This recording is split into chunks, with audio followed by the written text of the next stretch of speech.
Sir ఇప్పుడు బాలినేని గారు తనక issue అలాగే దామచంద్ర గారి ఇష్యూ మాట్లాడటానికి ఆ, ఇక్కడ ప్యానెల్లో ఉన్న సప్తగిరి ప్రసాద్ గారు కానీ నేను కానీ మాట్లాడాల్సిన అవసరం కాదు. కాకపోతే బాలినేని గారు మాట్లాడిన కొన్ని మాటల్లో నేను కూడా కొంత ఏకీభవించాల్సి వస్తుంది. ఎందుకంటే మనకి పార్టీ అనేది ముఖ్యం.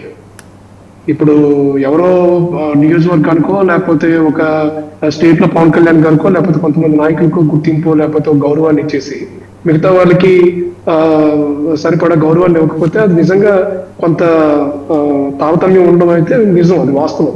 అది సప్తగిరి ప్రసాద్ గారు కానీ నేను కానీ దీన్ని కాదనడానికైతే లేదు.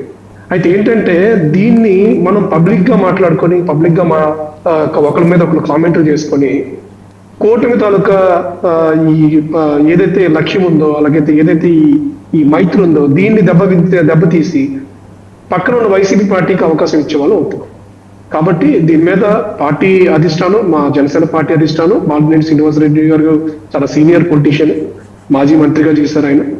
కాబట్టి ఆయన ఎందుకు మాట్లాడారు, ఎందుకు మాట్లాడాల్సి వచ్చింది, అక్కడ పరిస్థితులు ఏంటనేది మనకి పూర్తిగా అక్కడ అవగాహన ఉన్నది. కాబట్టి పార్టీ దాని మీద ఒక స్టాండ్ తీసుకొని మాట్లాడడం జరుగుతుంది.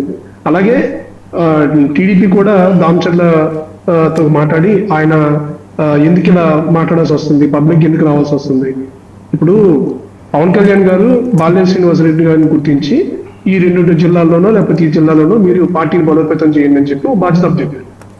ఆ బాధ్యత అప్పచెప్పినప్పుడు కూటమి ధర్మం పాటిస్తూ, అంటే ఇక్కడ ప్రతిసారి మనం ఏం మాట్లాడుకుంటున్నాం అంటే కూటమిలో, అంటే నేను మా కూటమి గురించి మాట్లాడుతున్నాను, కూటమి క్రమశిక్షణ గురించి మాట్లాడుతున్నాం తప్పితే కూటమి ధర్మం గురించి మాట్లాడట్లేదు.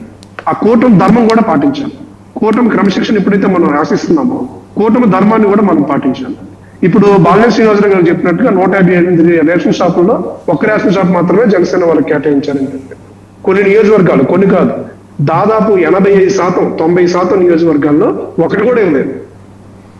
అయితే ఎప్పుడు కూడా మేము బయటకు వచ్చి మాట్లాడలేదు, ఎందుకంటే కూటమిలో ఉన్నాం కాబట్టి కొంత ఓర్పు సహనంతో భరించాలని చెప్పి, అంటే భరిస్తూ ఉంటున్నాం కదా అని చెప్పి ప్రతి ఒక్క విషయంలో కూడా ఇలా అంటే కష్టపడిన కార్యకర్తలు మనం గుర్తించలేకపోతే, వాళ్ళకు ఒక అవకాశాన్ని మనం కల్పించకపోతే, అధికారంలో ఉండి కూడా ఇప్పుడు కార్యకర్త ఏం కోరుకుంటాడు సార్, ఆయన ఒక కార్యకర్త అనేవాడు కాయ కష్టం చేసుకొని పార్టీ కోసం, పార్టీని నమ్మి పార్టీ జెండా మోసి ఎలక్షన్ క్యాంపెయినింగ్ లో కానీ ఎలక్షన్ కోసం కానీ మొత్తం తన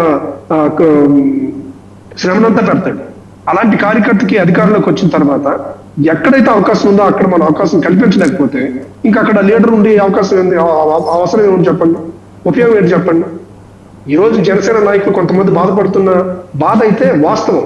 కాకపోతే దీన్ని ఇంత పబ్లిక్ గా మాట్లాడుకొని మనలో మనం కంపు చేసుకోవడం అనేది దీన్ని నేనైతే అంగీకరించడం లేదు.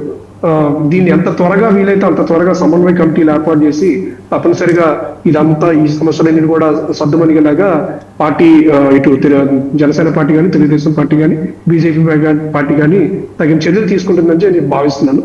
ఎందుకంటే ఇది ఎలాగ రాజుకుని చాలా పెద్దదైపోయే అవకాశం ఉంది. ఇప్పుడు బాలినేని శ్రీనివాసరెడ్డి గారు ఎక్కడి నుంచి వచ్చారు, ఎప్పుడు వచ్చారు, ఏంటనేది అది అప్రస్తుతం. పవన్ కళ్యాణ్ గారు ఒక నిర్ణయం తీసుకున్నారు, ఆయన నాయకత్వాన్ని నమ్మారు, ఆయనకు ఒక నాయకత్వ బాధ్యతలు అప్పచెప్పారు. ఆయన బాధ్యతల పరంగా మా పార్టీ కార్యకర్తలకి అండగా నిలబడాల్సిన అవసరం బాలినేని శ్రీనివాసరెడ్డి గారికి ఉంటుంది. అక్కడ వాస్తవ పరిస్థితులు, క్షేత్రస్థాయి పరిస్థితులు ఏంటనేది మనకు తెలియదు. ఇప్పుడు ఆ జిల్లాలో ఏంటి పరిస్థితి అనేది మనకు తెలియదు. అక్కడ ఎమ్మెల్యేలు ఎలా ప్రవర్తిస్తున్నారు, పార్టీ మిగతా జనసేన కానీ బీజేపీ పార్టీలు కానీ కార్యకర్తలు కానీ నాయకులు కానీ ఎలా కలుపుకొని వెళ్తున్నారు, లేకపోతే వర్గాలుగా విడిపోయారా ఏంటనేది మనకు అక్కడ వాస్తవ పరిస్థితులు తెలియదు. ఆయన అక్కడ ఒక బాధ్యత తీసుకొని ఒక జిల్లా అధ్యక్షుల హోదాలో, అంటే 2 జిల్లాలకి ఆయన ఒక బాధ్యత తీసుకొని ఆయన నాయకత్వం వహిస్తున్నారు కాబట్టి ఆయనకు ఉన్న రిపోర్టు ఆధారం చేసుకొని ఆయన మాట్లాడుండొచ్చు. అందులో నిజం ఉండొచ్చు, అబద్ధం ఉండొచ్చు.